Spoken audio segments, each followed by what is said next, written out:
ज़ीरोधा में stop loss और target लगाने के कई तरीके हैं। एक है कि आप ऑर्डर प्लेस करते समय लगाते हैं, एक आपका ऑर्डर आ चुका है, एग्जीक्यूट हो चुका है, उसके बाद आप लगाना चाहते हैं, एक है कि आप लॉन्ग टर्म के लिए लगाना चाहते हैं। तो किस तरीके से आप ज़ीरोधा में स्टॉप लॉस और टारगेट लगा सकते हैं, ये पूरा मैं आपको स्क्रीन पे स्टेप बाय स्टेप समझाऊंगा। आइए मेरी स्क्रीन पे आते हैं। तो सबसे पहला है वो मैं बताऊंगा कि इंट्राडे वाला, और फिर मैं आपको बताऊंगा लॉन्ग टर्म वाला। इंट्राडे में स्टॉप लॉस लगाने के दो तरीके हैं। पहला है कि जब आप ऑर्डर प्लेस कर रहे हैं उसी समय लगा दें स्टॉप लॉस और टारगेट, और दूसरा है कि ऑर्डर आपका एग्जीक्यूट हो चुका है, आपके पास आ चुका है, अब आपको उसमें स्टॉप लॉस और टारगेट लगाना है। तो कैसे कर सकते? तो एग्जांपल के लिए मान लीजिए मैं इसमें से कोई भी शेयर ऐसे उठा लेता हूं कि मान लीजिए इस शेयर में मैं अभी बाय करने जा रहा हूं। एग्जाम्पल के लिए मैं आपके सामने एक ही क्वांटिटी रखता हूं, या मान लो मैं 10 क्वांटिटी में ले रहा हूं, ठीक है, और मैंने अपना भाव लगाया है। मान लीजिए मैं अपना भाव यहाँ से जो है कम करके मैं इसको बोलता हूँ कि मेरे को 955 पर ये शेयर चाहिए 10 क्वांटिटी, ठीक है। अब ये मेरा ऑर्डर है। अब इसमें अगर ये ऑर्डर एग्जीक्यूट होता है, क्योंकि मैंने ये लिमिट ऑर्डर लगाया तो जरूरी नहीं है कि ये ऑर्डर एग्जीक्यूट हो। मार्केट लगाऊंगा तो इमीडिएटली एग्जीक्यूट हो जाएगा, और इमीडिएटली जो मेरा स्टॉप लॉस है वो उसके अराउंड लग जाएगा। स्टॉप लॉस लगाने के लिए हम ये स्टॉप लॉस जो है यहाँ पर हम ऑन करते हैं, और इससे आपका इंट्राडे स्टॉप लॉस लगेगा। ये ध्यान रखें, जो मैं आपको इंट्राडे बोल रहा था, यानी आज शाम के 3:30 से पहले अगर स्टॉप लॉस हिट नहीं हुआ तो ये स्टॉप लॉस कैंसिल हो जाएगा, अगले दिन आपको फिर से लगाना पड़ेगा, ठीक है। लेकिन अगर आपको लंबा स्टॉप लॉस लगाना है, अगर ये शेयर आप मान लीजिए डिलीवरी में खरीद रहे हैं और आप इसको रखना चाहते हैं कुछ महीने और लंबा स्टॉप लॉस लगाना चाहते हैं, तो उसके लिए एक ऑर्डर होता है जिसे बोलते हैं जीडीटी ऑर्डर। उसके अंदर होता है वन कैंसिल्स अदर, वो आपने ऑर्डर लगाना है। तो उसके लिए आपको ये सेकंड वाला जो बटन है ये ऑन करना है, ठीक है। ये आपका ऑर्डर आज भी लगा रहेगा, कल भी लगा रहेगा, एक महीने बाद भी लगा रहेगा, ठीक है। तो इसमें आप जितना भी जो भी परसेंटेज आप जो है रखना चाहते हैं वो आप यहाँ से सेट कर सकते हैं, या आप इसमें यहाँ टाइप भी कर सकते हैं। तो पहले जैसे मैं इन दोनों को ऑन कर लेता हूँ, तो ये मेरे सामने ये जो है ये इसका अब कितने परसेंट पे लगाना है। तो मान लीजिए मैं इसे बहुत छोटा रखना चाहता हूँ, मैं चाहता हूँ कि ये 2% पर मेरा जो है स्टॉप लॉस लगे और 2% पर मेरा ये टारगेट लगे।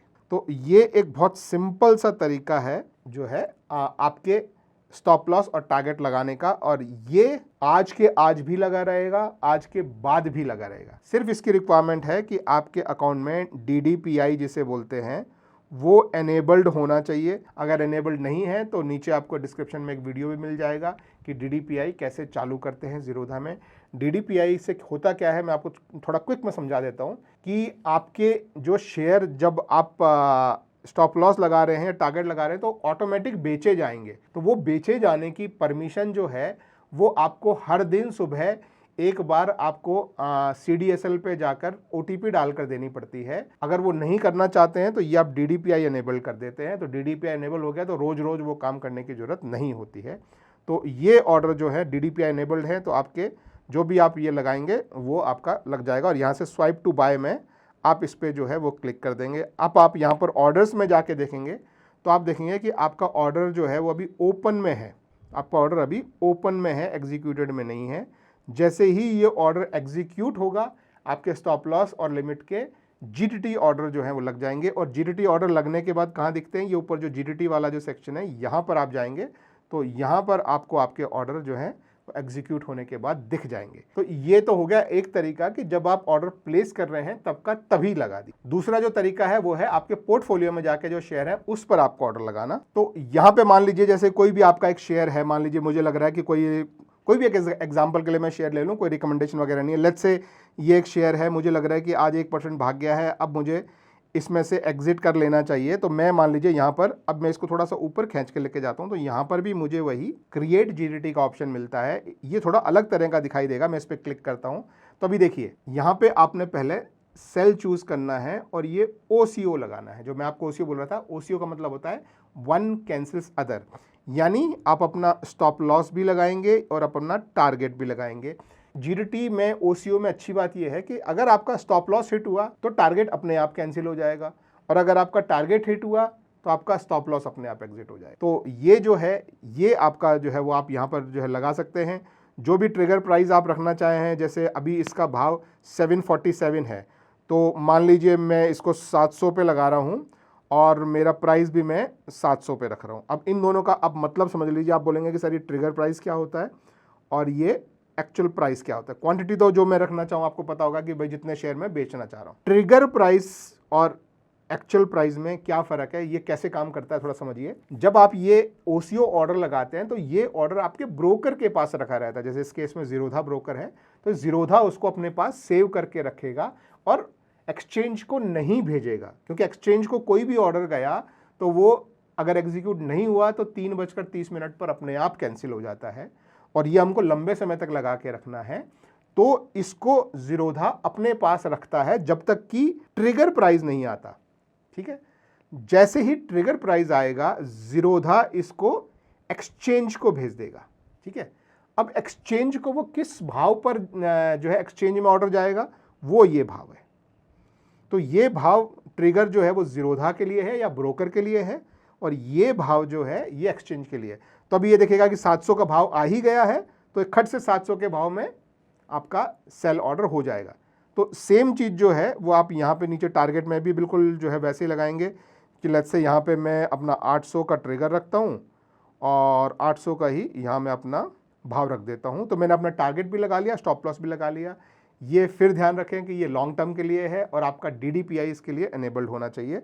और ऑर्डर लगाने के लिए ये आप यूँ क्रिएट GTT पे क्लिक कर देंगे। ऑर्डर्स में जाके आप या GTT में देखेंगे तो आपको OCO यानी वन कैंसिल्स अदर का सेल ऑर्डर लगाया, यानी आपके शेयर बाय करके रखे हुए हैं, आपने सेल करने हैं, चाहे वो नीचे स्टॉप लॉस पे सेल हो या ऊपर टारगेट पे सेल हो, दोनों में से एक एग्जीक्यूट हुआ तो दूसरा चला जाएगा। ठीक है, ये GTT के थ्रू आपके लॉन्ग टर्म वाले लग गए। लॉन्ग टर्म वाला आज भी वैलिड होता है, कल भी वैलिड होगा, लॉन्ग टर्म के लिए वैलिड होता है। दूसरा जो होता है स्टॉप लॉस, वो होता है कि आज का कुछ ट्रेड है उसमें आपको स्टॉप लॉस लगाना है। तो मान लीजिए मैं अपने यहाँ पोर्टफोलियो में आता हूँ और यहाँ आपको कुछ ऑप्शंस जो हैं वो आपको दिखाई दे रहे होंगे। अब ये ध्यान रखना, ये सेल है तो इसमें उल्टा स्टॉप लॉस लगेगा, यानी बाय साइड का स्टॉप लॉस लगेगा। तो मैं कोई भी एग्जांपल लेके बताता हूँ। जैसे ये मैंने PE जो है वो सेल किया हुआ है। सेल करना यानी PE का भाव चढ़ने से मुझे लॉस हो रहा है तो उसके ऊपर मुझे स्टॉप लॉस लगाना है। तो ऐसे मैं क्लिक करूँगा और इसको मैं यहाँ पर लेके गया और मैं एग्जिट पे क्लिक करूँगा। ठीक है, अब इसमें इंपॉर्टेंट चीज़ ये है कि एग्जिट में आपको ये वाला स्टॉप लॉस यूज़ करना है। अब ये एग्जिट मेरा बाय ऑर्डर है, आप ध्यान रखना। अगर आपने ऑप्शन बाय किया हुआ है, एक मिनट मैं देख लेता हूँ अगर बाय वाला मेरे इसमें कोई हुआ है तो मैं उसमें दिखा दूँ, लेकिन बाय वाला मुझे नहीं लगता कोई बाय है मेरे इसमें। नहीं, मेरे इसमें सारे सेलिंग है तो सेलिंग वाला ही दिखाना पड़ेगा, सॉरी। तो मान लीजिए आप इसमें एग्जिट पे क्लिक करते हैं। मेरे केस में ये बाय है, आपके केस में सेल होगा तो आपको स्टॉप लॉस नीचे लगाना है। मेरे में बाय है तो स्टॉप लॉस में ऊपर लगाऊंगा। तो अभी मैं यहाँ पर जो है वो स्टॉप लॉस में अपना चालू करता हूँ और स्टॉप लॉस में मैं यहाँ पर बोलता हूँ कि अगर इसका भाव जो है 50 रुपये आ जाए तो इसे बेच दिया जाए। मैं अपना ट्रिगर प्राइस भी 50 रख रहा हूँ और लिमिट प्राइस भी 50 रख रहा हूँ। आई होप आपको समझ में आया होगा। क्वांटिटी मेरी जो थी वो की वही है कि ट्रिगर प्राइस वही जिसमें जीरोधा भेजेगा और ये प्राइस जो है लिमिट प्राइस जिसमें एक्सचेंज उसको एग्जीक्यूट करेगा। तो ये दोनों प्राइस मैंने बता दिए हैं। स्टॉप लॉस मैंने यहाँ पर लगा दिया है, क्वांटिटी मैंने ये दे दी है। तो अब ये मेरा स्टॉप लॉस ऑर्डर जो है वो मार्केट में लग जाएगा, लेकिन ये आज के लिए वैलिड है, ये ध्यान रखना। अगर ये डे एंड तक एग्जीक्यूट नहीं हुआ तो ऑटोमेटिक कैंसिल हो जाएगा। तो ये मैंने यहाँ स्वाइप टू बाय पे मैंने ये क्लिक कर दिया, देखिए ऑर्डर प्लेस हो गया। अब मैं यहाँ पर ऑर्डर में जा रहा हूँ और ये ओपन ऑर्डर में आप देखेंगे तो यहाँ पे आप देखेंगे कि एंजल वन का एक जो है बाय ऑर्डर लगा है। क्योंकि मेरा सेल है इसलिए बाय दिख रहा है, आपका अगर बाय किया होगा तो आपको सेल दिखेगा। और ये स्टॉप लॉस ऑर्डर है और आपको यहाँ पर ये दिख रहा है कि स्टॉप लॉस जो है वो कितने में है। तो ये आपका स्टॉप लॉस हो गया। टारगेट ऑर्डर लगाना भी उतना ही आसान है। तो मान लीजिए मैं फिर अपने पोर्टफोलियो में जाता हूँ और मैं कोई शेयर देखता हूँ कि हाँ लेट्स से ये शेयर मुझे लग रहा है कि हाँ ठीक है काफ़ी भाग गया है, अब मुझे इसमें से एग्जिट करना है। ठीक है, अब मेरे केस में एग्जिट जो है वो मुझे टारगेट देना है तो 0.6 है। तो मेरे केस में ये सेल किया हुआ है तो मुझे टारगेट में बाय करना है, तो इसलिए मैं भाव इससे नीचे दूंगा। तो मान लो मैं इसको बोलता हूँ कि अगर इसका भाव 0.3 जब आ जाए तो ये मेरा टारगेट हो गया, आप उस समय इसे बाय कर लें। तो ये मेरा टारगेट प्लेसमेंट हो गया। आप ऑर्डर में आके देखेंगे तो ये जो बाय है ये स्टॉप लॉस है with trigger pending stop loss, और ये जो बाय है SBIN में ये मेरा टारगेट है। लेकिन ये ध्यान रखना ये सिर्फ इंट्राडे के लिए है। इंट्राडे का मतलब है कि 3:30 तक अगर ये एग्जीक्यूट नहीं हुए तो ये कैंसिल हो जाएंगे और कल मुझे फिर से लगाना पड़ेगा। I hope I am making sense. तो ये था इंट्राडे स्टॉप लॉस और टारगेट, और जीडीटी वाला long term stop loss and target. Bye bye.